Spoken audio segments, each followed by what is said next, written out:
If you've been involved in any type of trauma or injury where your head and neck get whipped around, you're forward and back, whipped back side to side.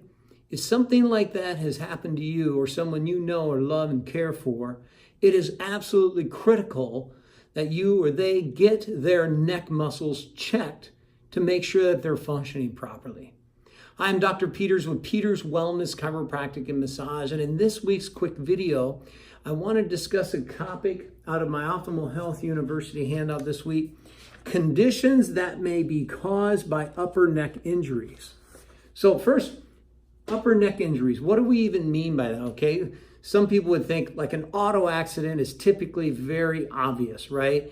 You got the seatbelt on, you get hit from behind, your head goes back, it gets whipped forward and back again, not to mention what's happening to your brain being bounced around inside of your skull. Or, you get hit. Recently I had someone come in, he got hit from the side, he nailed his shoulder and whacked his head against the window when he got hit. Something like that. I mean, it's obvious, right? Wow, you better get that checked, but let's make sure it's okay. Well, what about a slip and fall? Now, here in Arizona, we might be thinking about that if you're in Tucson or Scottsdale, even down this far. So a slip and fall can fall and jam. You put your hand back, you catch yourself, and wham, you slam your head. Even your ear may hit your shoulder, or you fall down and, God forbid, hit your head on something when you fall. So some of those can be kind of minor, may not seem like a big deal. Other falls, obviously, especially if someone's older, we're more concerned about that. The other thing to think about are your weekend warrior activities. You got the Ragnar type of running, you've got all these other events that are taking place, these different marathons. Running can be something you wouldn't think of a neck injury, but if you have a slip and fall while running, obviously the neck could be involved with that. So not necessarily just car accidents, but things that can be less traumatic, or even positional things. We're sitting in front of a computer, sitting at a desk, looking at the computer all day. Or does this look familiar? Got your cell phone in your hand, you're looking down, doing things like this. Keep in mind posture-wise, maybe bringing that up and working on it here, or to just watch different things like that, because ergonomics has become a very big thing for people in watching and protecting the neck muscles and watching for those positions. So, like I said, in this week's Optimal Health University, talking about upper neck injuries. So, when we think about, let's go back to the auto accident, a very obvious one, very simple one to talk about.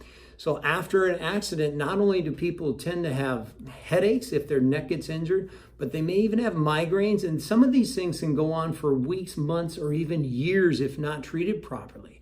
And what about the idea of if sometimes when people get in auto accidents, they tend to not sleep well. They're waking up in the middle of the night. They're having trouble falling asleep.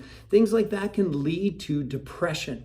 Sometimes people will suffer from depression type symptoms and it's like, what's wrong with me, right? Well, especially if they had a concussion.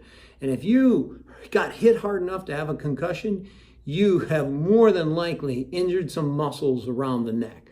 So, neck pain, back pain, these are obvious things. But what about the not so obvious? And what I mean by that is the Optimal Health University actually also talks about spinal trauma, meaning an auto accident, a slip and fall, something like that, can be found to irritate, agitate, or bring on underlying conditions that may be lying dormant and making things worse, such as symptoms of multiple sclerosis, symptoms of Alzheimer's, symptoms of Parkinson's disease.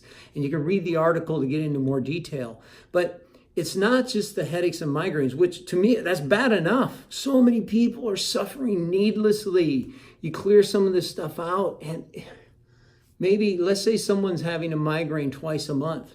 And all of a sudden after, 8, 10 treatments, whatever it might be for that course for that person, what if they're only having one migraine every 2 months? So looking at possibly getting rid of a symptom for somebody or reducing the amount of times or the length of time person has these symptoms. So if you yourself or maybe your son or daughter, someone you know is involved in things such as gymnastics, basketball, weight training, biking, running, something like that. Or, the favorite I see on people all the time right now, They're just looking down at their phone, they're texting, and just that strain that puts on. The muscles are tight, and then they come in and they can't even hold. It's like when you think about the different tests, and someone puts their head down and you push, 20 pounds of pressure, whatever it might be against it, they should be able to hold that. When they lean back and lock and hold, and then leaning from one side and pushing, the other side and pushing, and then the rotational components. Looking at just these basic things can tell us so much about spinal-related injuries that we can really, really help somebody who may be suffering from some of the symptoms we talked about. So if you don't have a chiropractor, go get checked. Find someone who's going to check these things and make sure that things are functioning well, so that years down the road, you're not having some of these other things come up that could have possibly been prevented or put off or prolonged, so that you can function better, so you can be happy, healthy, and just enjoy life. So have a great week, and we'll get another video out next week.